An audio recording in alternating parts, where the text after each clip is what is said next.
Welcome to the podcast for the Worldbuilders, where we dive into the spells and strategies for Black feminist world building and creative actualization. The weekly podcasts and newsletters are presented by Cedar School, where theory meets practice, right? Or theory meets praxis. CETA is a school for Black feminist world building and creative entrepreneurship or creative actualization, however you want to think about that. But I do want to give y'all a real quick heads up, right? This intro is going to be a little longer than usual, but because it's been a minute. It's been a minute since I have been to this space with you, 3 weeks to be exact. But just to give you a quick overview of the run of shows so you know what to expect, because I also feel like this podcast is about to be long. Like, because we're going to dig into it. So let me just give you quick overview, quick run of show, so you know what to expect on this ride together. Number one, I'm going to catch you up on what we've been up to inside of Cedar School and invite you to work with me one-on-one inside a brand new coaching container that I'm just so excited to share with you. And that's going to kind of be in the intro, and that's why the intro is a little long. But I hope you are as excited about this container as I am. Next up, we're going to drop into a story time. We're gonna drop into a story of a time, right, when I was actually cosplaying as a corporate baddie, and I love corporate baddies. Like, the title's a little tongue in cheek, as you will see. I love baddies of all types, of all like ways of life. Let's be very clear. But we're gonna go a little bit deeper into that in this episode, and then lastly, I'm gonna share 3 spells and strategies for tending to your creative spirit while inside any day job or care work responsibilities. So I hope you stick with us until the end where we get to some of those spells and strategies and takeaway. But like I said, I am so excited to be back in this space with you. While I've like while away, really while I've been away, I've been having such fun. And having like just this juicy expansive time retreating with the spring 2025 cohort inside of Cedar School, inside of the retreat. And I'm luxuriating also in the daily prayer of my writing practice. I've been looking at my writing practice as a daily prayer, and that has felt super supportive. Um, right? I've been really enjoying and inspired by the potent energy and intimacy of both of these containers. And during the most recent retreat launch where we did the world building workshops and all of that, I received multiple requests, more than usual, for one-on-one work, which I haven't done since 2023, in an effort to just kind of like create capacity for my writing practice. So we've always done the retreat, but now that I feel like I have a pretty solid and protected writing schedule, I thought, you know what? If there is this craving, this desire for more individualized support, then let's open up the calendar for one-on-ones for a month and see how it goes. Like, I'm completely open to being available and of service in this way. So I would love if you're interested in exploring this container with me, then let's talk about that, right? So the intimacy and slower pace of the last 3 weeks has inspired this new offer that I would love to invite you inside of. As I was saying, I'm offering 4 weekly sessions where we will work together one-on-one on 4 things. Locating the labor in your zone of desire versus your zone of validation. That's number one. Number two, designing an income generating offer rooted in your zone of desire. That's number two, right? Number three, what we're going to be doing is building a framework for structuring your client's journey inside of your offer. And then the fourth and final week will be creating the container for your weekly dispatches, whether this is a newsletter, podcast, video series, whatever it is. We're going to be creating the container for your weekly dispatches where you will share updates from your zone of desire beyond social media, right? So we'll be talking about how we creatively practice and sustain creative practices beyond social media. Now, this coaching container is for you if you are an artist, right, who wants to give yourself permission to financially empower your practice beyond the precarity of artist grants and relying solely on art institutions for financial support.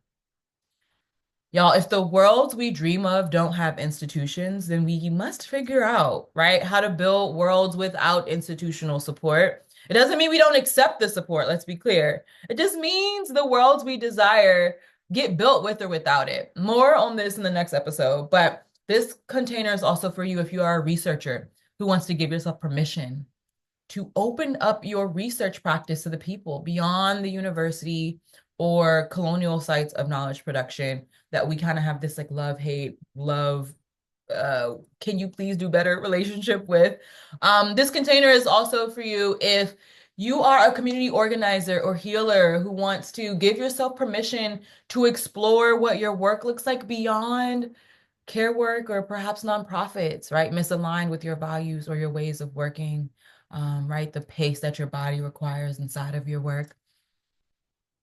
This container is for you. If you are a conjure woman, a conjure baddie, right? Cosplaying as a corporate baddie and want to give yourself permission to reclaim your sacred labor, power, energy, and ideas away from work unworthy of your breath, right? And maybe put it all that energy toward work that feels aligned with your creative spirit. But also, like, just I'm going to be kind of giving disclaimers throughout this. Slay baby, right? Get to the bag. That is not, this episode is not about it's not an indictment to those of us get into the bag, right? Never. This show is never going to be an indictment to that. But it is like a call-in if something is feeling off or something is feeling misaligned, right? Entrepreneurship isn't always the answer. We can launch creative offers inside of our current jobs and responsibilities to build self-trust too. But the important part, the part that we're always going to be kind of getting at and honing, working towards maintaining is this felt sense of self-trust.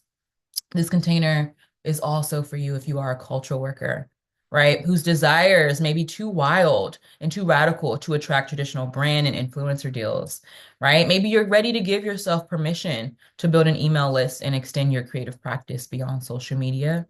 And this container is also for you.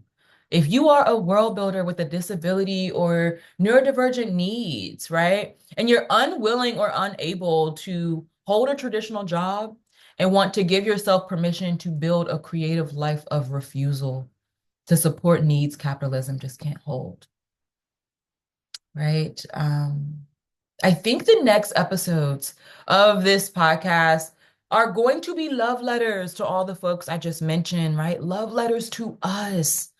Because listen, y'all, I'm able to speak to all of these experiences so clearly, or many of these experiences so clearly, because I've been inside of every single one of them, every single one of the experiences I just mentioned, right? And in some cases, I was inside these experiences carrying shame, which I now know is completely unnecessary, right? In some cases, I'm still inside these experiences, right? Without shame. Previously I used to be inside of them with shame. Now I'm inside of some of them without shame, right? I recently applied to an artist grant for a web-based participatory art project that I'm dreaming up, right? I currently have a contract with a nonprofit teaching one of their creative coding programs. And I've consulted on university programs over the past few years since starting CETA school, right? The point is, shame wasn't necessary. Shame is never necessary. But I realized what was necessary was getting to the root of the tension I was feeling inside of my practice around relying on outside sources as my primary source of income, right? So if you're feeling that tension, let's talk about it, right? Let's talk about no longer having to solely rely on income sources from outside of our creative practice in order to fund our creative practices, right? This was a huge energetic shift for me in terms of this felt sense of power and self-trust, right? Which I believe ultimately improved my work and my faith in the new worlds that we're building.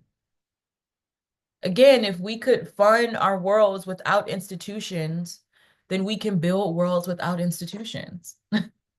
Right? This is why I created CETA School and why I created this intimate coaching container to help you Imagine, build, and share the offer that will financially empower you in the worlds you're building. So check out the link in the show notes if you're ready to enroll or book a call to learn more. I have free discovery calls, like free consultation calls open. So we can just chat to see if this container is a good fit for you. And like I said, I haven't offered one-on-ones since 2023, and I might not offer it again. We'll see how it goes, but doors are open until June 6th. So again, check out the link in the show notes if this feels right on time for you. All right, y'all. So that was the intro. We're literally already 11 minutes in this episode. I told you it was going to be a little long, but thank you for sticking around for our grounding ritual. We're going to drop into our sensorium before getting to the meat of this episode. And if you're new to the podcast, this podcast ritual is just a moment where we pause, take 3 deep breaths, and ground in our sensorium. Note something that we can hear, touch, smell, taste, feel beyond what we even may have language for. All right, y'all. Let's begin. 3 deep breaths here.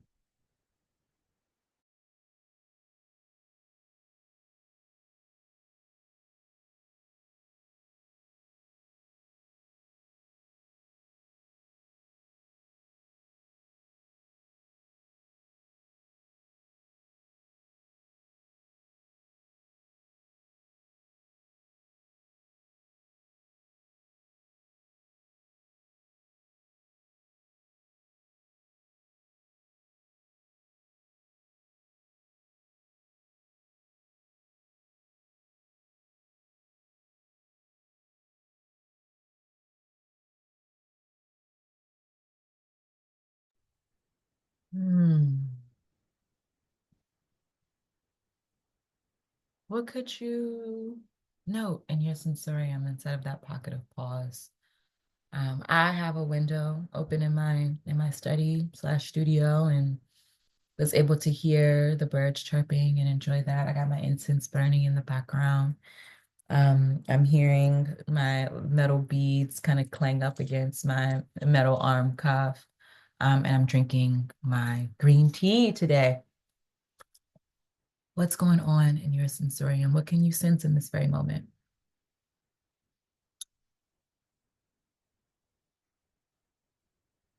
Now, let's check in on our mood and intention, right? A lot of this talk around the work we do, the way we earn can trigger some stuff, can move some stuff around in our nervous systems, can activate us, right? So let's check in on what our mood is currently, and then also the intention that we are listening to this episode with, right? So my mood is, listen, I don't know about y'all, but I am feeling the impact of whatever Saturn is doing in the sky. Saturn is moving around, I heard.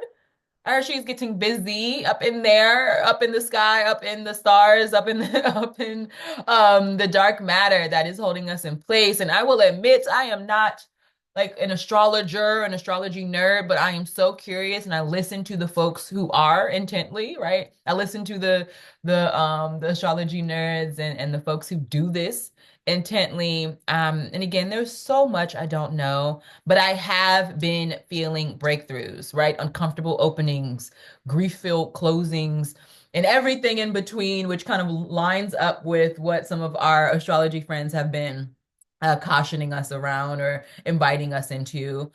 There is this undeniable clarity and a complete disruption to any and all illusions and delusions that was allowing me to avoid taking aligned action in my creative practice.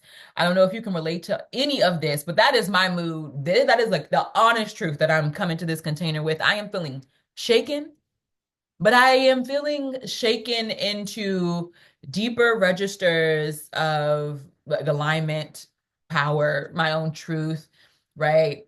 Unable to kind of deny um or kind of should be shy in any of that anymore, right? This my mood is I'm feeling a disruption to all the ways in which I sometimes want to show up shyly when that is just actually not what I'm feeling inside, right? So, what's your mood? How are you arriving? Can we give ourselves 3 seconds to feel what we feel without judgment? Right, let's pause and check in there.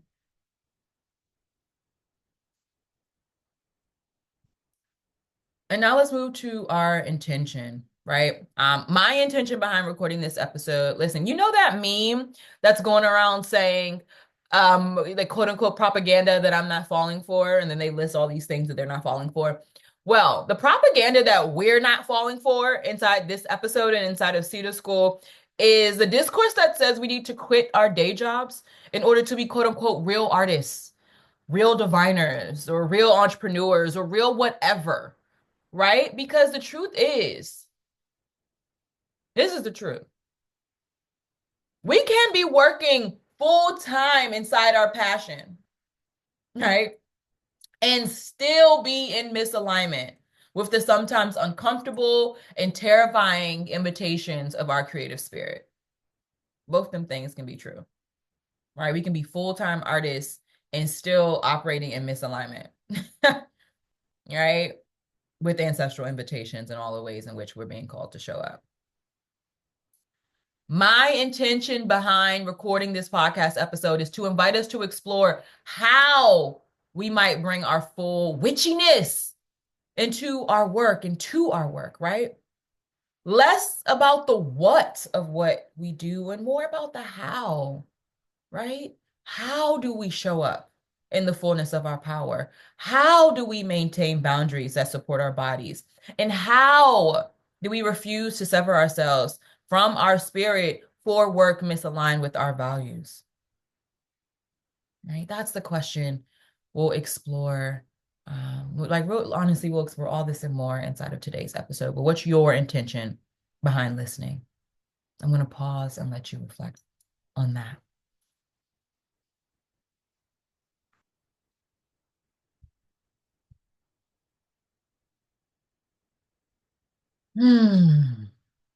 All right, y'all, let's get into it. We about 20 minutes into this thing already. I told you this was going to be long. But it's been 3 weeks since I've been away, right? So we're kind of catching up, we're reacclimating. And I am so, so excited and honored to be able to sing this love song for Conjure women cosplaying as corporate baddies. Episode 79, by the way. Before we get into story time, though, I want to be clear. If you are a creative, you are a diviner. It feels important to say that with this podcast title. Feel free to try to change my mind. Feel free to argue with me. I want that smoke. But this is a pretty firm belief I hold. All right. So you really gonna have to try to argue me down on this one. Just as I believe we're all born creative, I believe we're all born with the ability to channel. That's all creativity is. People will say, I created something from nothing, right? But it's not nothing. Let's be clear, it's never nothing. It's the other side. It's collaborating with ancestral inheritance. Right? You're not creating something from nothing. You're channeling spiritual gifts. You're eavesdropping.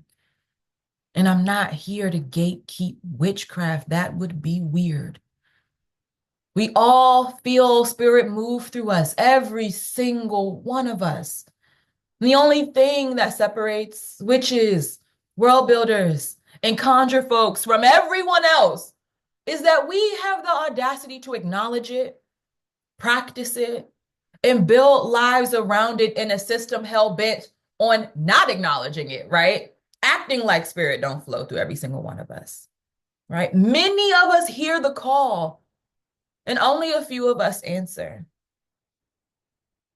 I'm here. I'm always here to invite you to answer.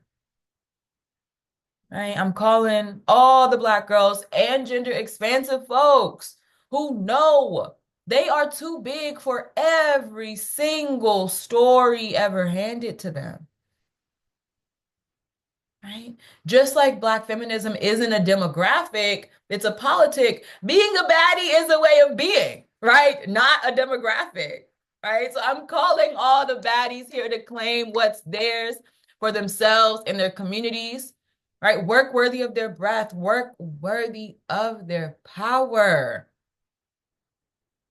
Ashay. I want to invite you to answer the call. Right? The magical beings in the powerhouses whose light has been sometimes has been siphoned by schools, right? Growing up and then maybe in adulthood by corporate America for the benefit of shareholders, right? Whose values don't align with ours and whose ways of working don't align with the needs of our bodies,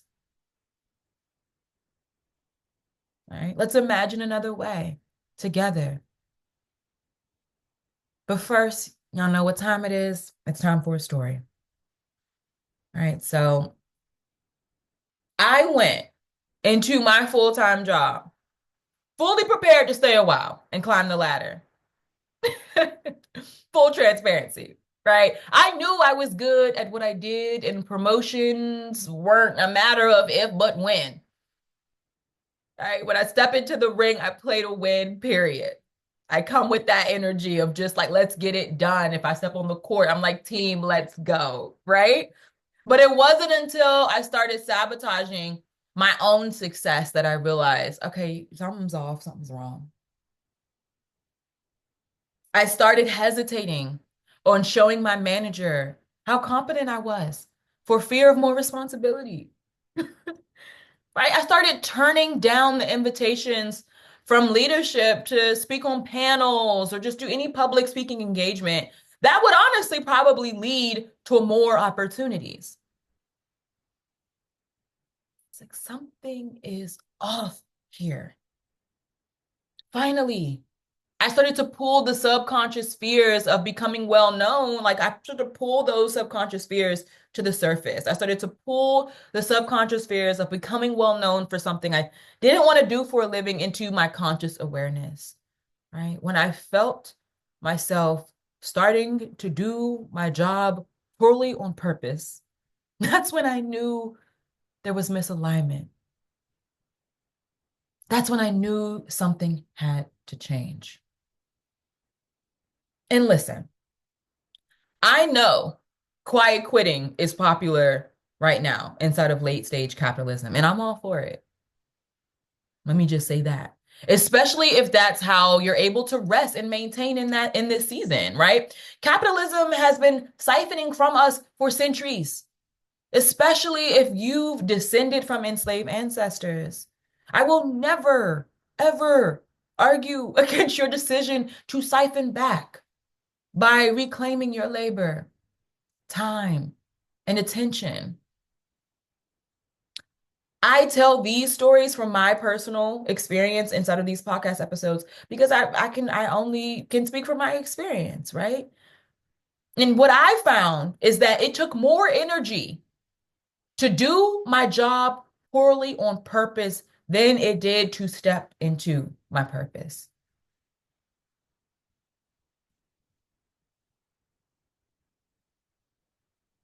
I'm going to say that one more time because this is the key takeaway I want us to sit with. Sometimes it takes more energy to avoid our purpose than to step onto the path of our purpose. And to be clear, purpose is simply passion meeting service. You don't have to overthink it, right? But maybe you're feeling the same. Maybe you were simply born with an undeniable elemental drive that's all through your astrological chart, right? An ambition for building worlds we haven't yet named instead of building worlds informed by the imagination of white supremacy. And if you were anything like me, maybe you didn't know where to channel all of that energy, beside all of that desire, right? All of that fire. You didn't know where to channel it besides interdegrees and certifications and ladder climbing and box checking and achieving, achievement after achievement after just racking them up. Right? And just when you think you did it, maybe the goalpost kept moving. Like I have been there. I know what it means to invent new hurdles to jump because we just have all of this um, erotic energy and ambition, right? And when that erotic energy and ambition was in misalignment with my creative spirit, what it kind of looked like was this constant running, subconsciously seeking social safety inside, in hindsight, right? So seeking social safety inside proximity to whiteness, right? For this like false sense of safety, only to find myself exhausted, depleted, and drained of all the energy I had when I started the race, right? Of all the erotic energy I had when I started. And if you're like, yo, why is she coming for me? Like, why do we gotta say it so plainly? I gotta say it so plainly because I have been there and I wish someone has spoken as plainly to me, right? I've had my spirit severed and siphoned, trying to assimilate into ways of working and being that were too sterile and sanitized and neat for the erotic wildness and passion for life that I was born with. An erotic wildness and passion for life we are all born with. And I can talk with such clarity because I was a conjure woman trying to cosplay as a corporate baddie. I was a software engineering instructor, right? Charting a path to learning experience designer, to head of curriculum, to CEO of some ed tech company. I had it all mapped out in my mind. I knew I wanted to start my own company one day, but I also fantasized about making it to the C-suite and soaking up as much knowledge as I could while I was at it and getting paid to do so, right? And I tell this story without shame and full of self-compassion, and I hope you can reflect on your work experience with a deep level of self-compassion too. There ain't nothing wrong with wanting to get paid to learn. But again, there was a felt sense of misalignment that kept gnawing at me and in so many ways kept me in this loop of dishonoring myself, my body, my relationships, were affected.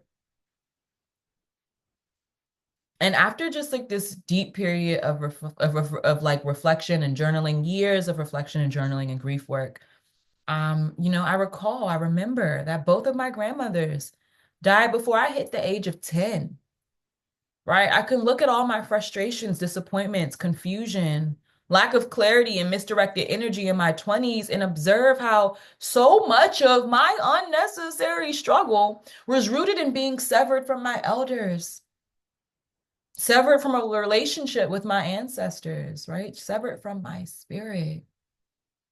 And to be clear, we're never actually severed from our spirit, but there is this felt sense, possibly of distance and maybe distrust. This is a severance that what Bell Hooks calls white supremacist capitalist patriarchy, right? Requires that distance. It requires that distrust with our wildness, with our spirit, with our ancestral memory.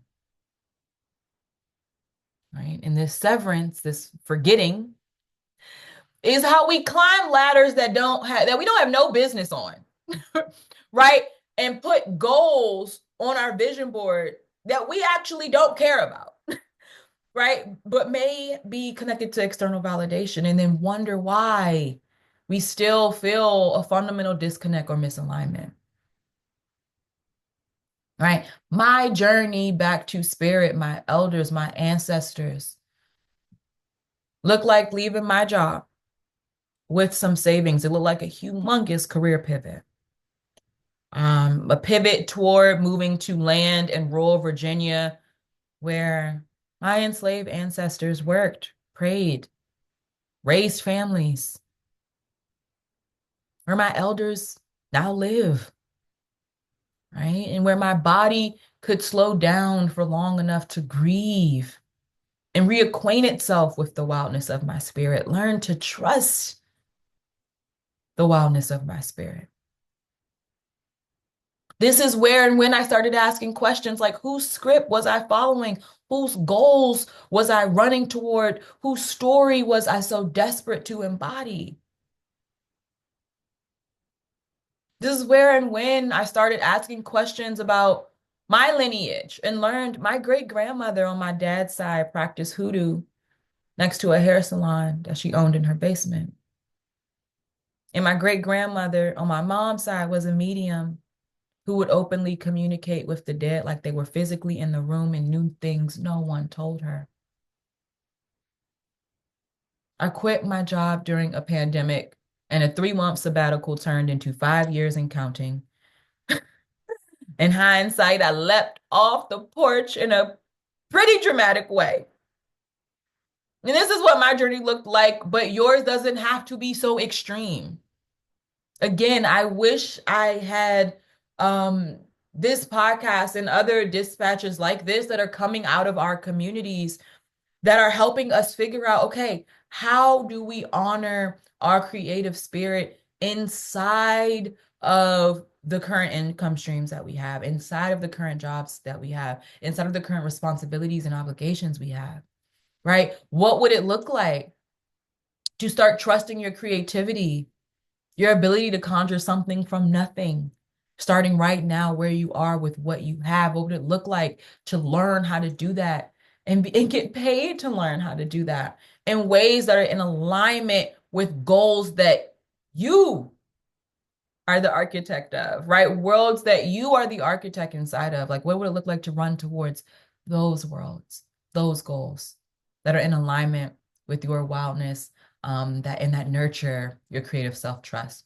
So here we are arriving at the 3 spells and strategies for tending to your creative spirit at any day job or inside of any structure of caregiving responsibilities that you have, right? We know we live in a system that does not pay for care work, even though it is an absolute full-time job. Sometimes, most of the time, a job with overtime, right? So here are 3 spells and strategies for tending to your creative spirit, no matter what the structure of your work looks like. Number 1, I want you to start with creating an altar if you haven't already. Create an altar to your creative spirit. There is no wrong way to create an altar. All right, I want to invite you to gather childhood photos, reminders of your inner child if you don't have the photos. All right, maybe evidence of your transition or transformation, evidence you've been a beginner before and survived. Right? Gather your knitting needles, your paint brushes, your camera, old film rolls, a tarot deck, a zine you've made, or a cherished book of poetry, right? Spend a couple of days at the altar of your creative spirit and thank it for bringing you this far. Say thank you, thank you, thank you. It is our creativity that brought us this far, right? We have been solving problems. We have been working our way through from season to season. And it may not look like a painting, right? A hard conversation with a parent or a friend or a loved one or a manager may not be a painting, but that too is creative work. Number 1, I want you to create an altar to your creative spirit. Spend some time with it. Thank it. Express gratitude for your creative spirit. Remember, you are not severed from it. It is not far. It is already within you, right? Ready to be called home. After you spend some time with that creative altar, that altar to your creative spirit, I want you to add some abstract representations of your fear to your altar. Ayana, what are you talking about? What are those words you just strung into a sentence? I'll give you an example of what this looks like for me on my altar, right? I have my zines, I have a mirror, I have a baby book, I have childhood photos, I have photos of my ancestors, right? I have a comb that I got from Zanzibar. I have like all of these different things on my creative altar. But I also have shedded snake skin, a honeycomb, and a dead spider, right? On my altar alongside the objects dedicated to my creative spirit and my ancestors. The spider, the snakeskin, and honeycomb represent for me this fear of my wildness, my feminine spirit, right? My continual becoming and dying. Um, I don't know. This is probably another podcast for another day, but when I was working inside tech, I had this very toxic relationship with my femininity, my gender. I was afraid of that part of my spirit, not only for its darkness and its wildness, right, but for fear that I wouldn't be taken seriously inside of um not only accessing my femininities like spiritually and creatively, but also presenting in that way, right? So this workplace trauma stuff can get deep, right? But there are ways in which we can alchemize that fear and kind of pull some of that up from our subconscious into our conscious awareness, right? So it's important. I don't know what, for me, it's the spider, the snake skin, and the honeycomb. These are things in the natural world that I am afraid of. And I'm like, what? Who taught me to be afraid of an extension of myself? A spider, a snake, a honeycomb, right? What is that? What's going on there? Right? You may have completely different abstractions or abstract totems of your fear, but it's important that they are abstractions. Abstraction is a beautiful way to pull themes from our subconscious into our conscious awareness, right? We may have experience, we may have actual, like palpable, visceral experiences of abstract art doing this for us, abstract paintings doing this for us, jazz or some sort of experimental music doing this for us, right? What are abstract representations of your fear that allow you to examine it from a safe distance? Right? That allow you to get some distance and some space. Right? For example, I'm not going to put a picture of a cop car on my altar, you know? Although my community, my family, and I are preyed on and hunted by the carceral state, right? While my wildness is literally punishable by law, which represents a real and present fear. Underneath all that, if I peel all that back, if I peel all the ways in which like the system has taught me to be afraid, underneath all of that is just simply a fear of my wildness, a fear of punishment, a fear of uncertainty, a fear of indeterminacy, a fear of lack of control, a fear of the consequences of stepping out of line in an attempt to honor my desire, right? A fear of maybe losing the social safety that um, that is like, truly and actually, and also falsely, um, bound up with behaving inside of these systems of domination. Right. Again, so what are the abstract representations of your fear that allow you to examine it from a safe distance, from a distance of like contemplation and interrogation and curiosity? Place them on your altar and collaborate with it. Again, welcome a spirit of curiosity around it, not a spirit of judgment. Curiosity, collaboration. Number one, I want you to create an altar if you don't have one already. Then number two, add abstract representations of your fear to your altar. And then number three, write a love letter as your highest self to your current self. Address it to your current self. And like only if there's a gap, right? If there's no gap, if you're like, baby, I am already flowing and fluttering inside of my highest self, then just write a love letter to yourself and like hold that energy, maintain that energy. But if you feel like there is a gap between who you are and where, like, who, if you feel like there's a gap between who and where you are now and who and where you desire to be, whether it's how you show up at your job. Maybe you wish you held more boundaries. Maybe you wish you spoke up more when you saw things that were happening in misalignment with your values and the values of the organization you work for, right? Maybe you want to be someone who reclaims and knows how to hold your power and not always like in this kind of like compulsive relationship with your power of like just needing to give it away because it's just so much. It's so much to hold. It's heavy, right? I can't possibly hold all of this to myself. It's a heavy weight. Right? Maybe you want to be someone who knows how to hold your power with ease, right?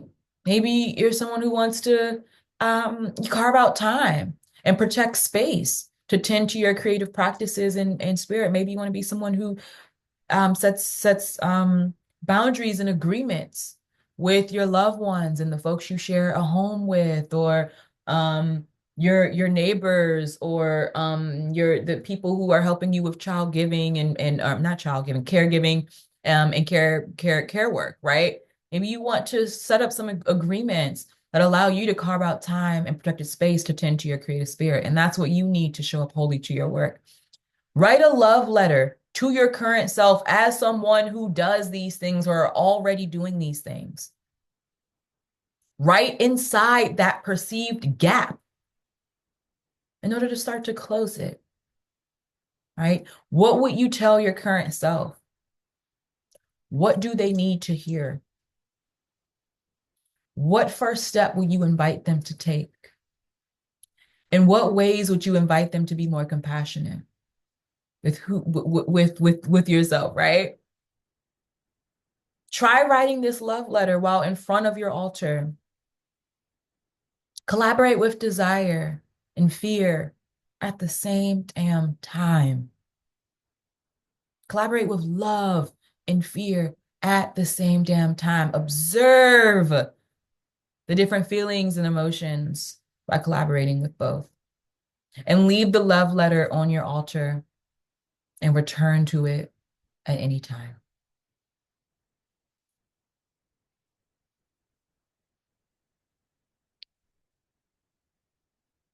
Be patient with yourself. Writing love letters to ourselves can be challenging, depending on the season we're in, right? It's going to be a challenging exercise.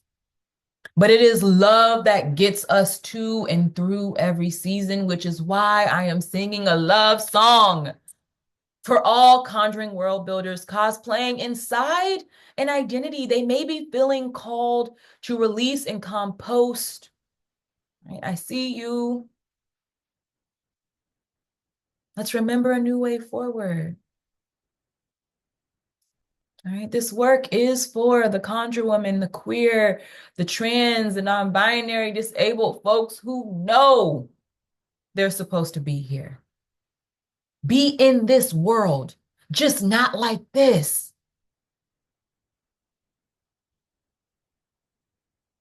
If you've been considering releasing a creative offer as a way to step into your power, as a way to step into an experience and experiment with self-trust, I want to invite you to consider this. You don't have to be a super gregarious salesperson or a marketing person to generate income from your creativity or make a major career pivot, right? You don't have to be the loudest in the room. You don't have to engage in attention-stealing hacks. You don't have to be anyone but you, right? But you do have to step into full awareness of your creative power, right? You do have to believe your intuition when it reveals itself,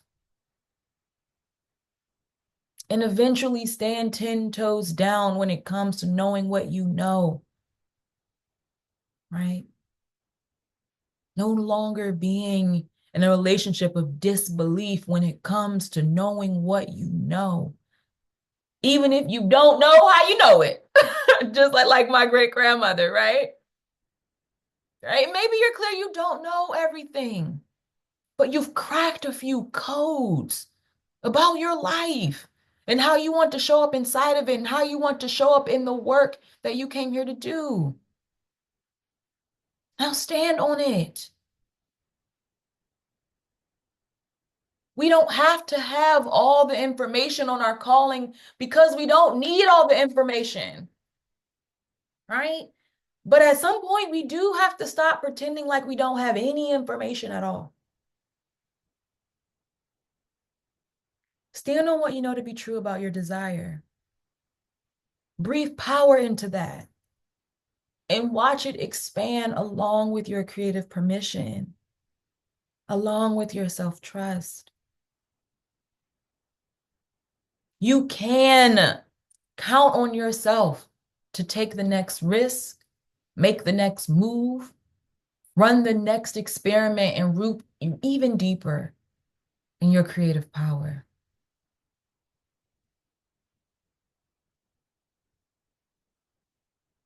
And your creative altar can be kind of a reflection of evidence of that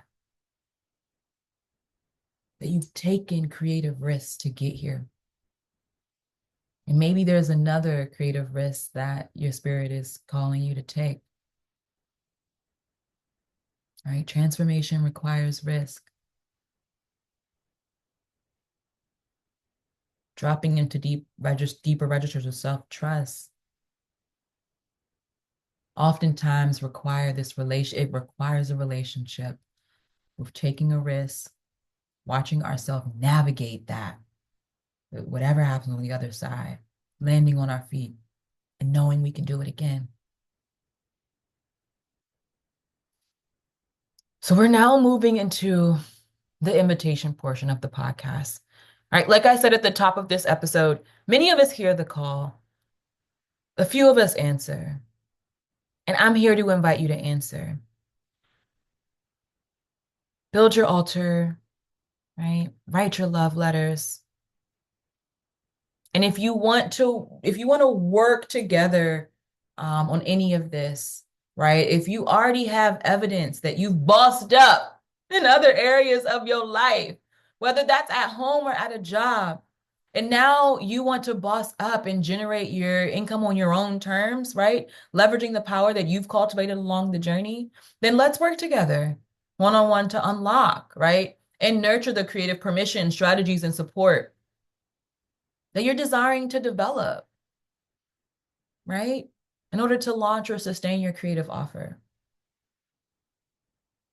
Again, here's the quick summary of what to expect inside this creative permission coaching container, right? We'll work together one-on-one on spells and strategies for tending to your creative spirit through like altar making, right? Love letter writing, but more specifically, we'll locate the labor in your zone of desire versus your zone of validation. We'll design an income generating offer rooted in your zone of desire, right? So you can continue to spend time inside of that sacred site and make work from inside of that sacred site.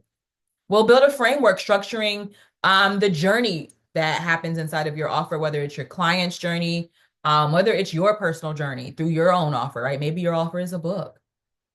Like, what does it look like to like actually structure the chapters of that project? And how does that facilitate transformation for you? All right. And then lastly, we'll create the container for your weekly dispatches. And this is where, whether it's a newsletter, podcast, etc., but this is where you'll share updates from inside your zone of desire beyond social media.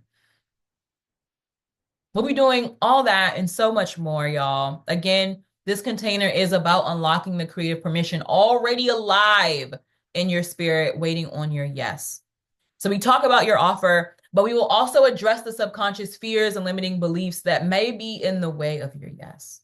We're just gonna say hi. We're gonna kind of start the massage over there, over to the left, right? So we can kind of walk through the doors that we're being invited to walk through.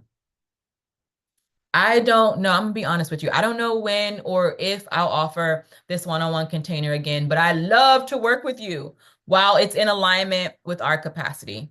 So feel free to book a discovery call while enrollment is open. The discovery call is completely free, right?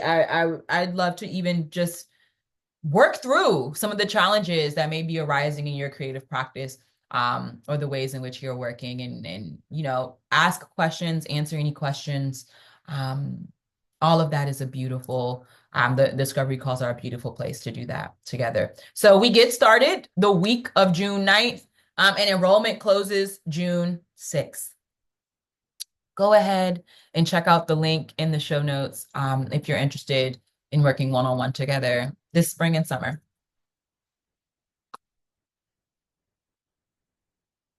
Truly, thank you for tuning into another episode of the podcast for the World Builders, where we dive into the spells and strategies of Black feminist world building and entrepreneurship, while exploring how offering the skills and wisdom from our journey of transformation, right, might seed, resource, and deepen our creative practices rooted in collective liberation. I firmly believe we all came into this world creative. We all came into this world with something to offer. And deep down, we all want to orient around politics of love instead of fear. These are the beliefs we try to honor inside Cedar School. The best way to support the podcast is by sharing it with a friend or taking a screenshot or a screen recording of the episode and sharing it on social media so other world builders can find us, right? It also share this with a friend, share this with someone who you think it might be right on time for. Because you will never see a Cedar School ad while scrolling the metaverse. So I'm putting my faith in you and the work instead, right? Cedar School deeply relies on word of mouth to keep the lights on. So tell a friend to tell a friend if you want to keep these episodes coming. Y'all, I am only interested in being in business for as long as the business is needed. Okay. So word of mouth is a huge part of how we stay in alignment and accountable to the folks we're serving. So share the episodes, but I also heard rating and leaving a review helps as a way of supporting the podcast. So if you haven't already and you love this podcast, please do leave a rating and a review. The second best way to support is by becoming a paid subscriber to the Cedar School Substack at $5 a month if you have the financial capacity to do so. I'm so happy to be back. Until next week, y'all. So be it. See to it. Breathe through it.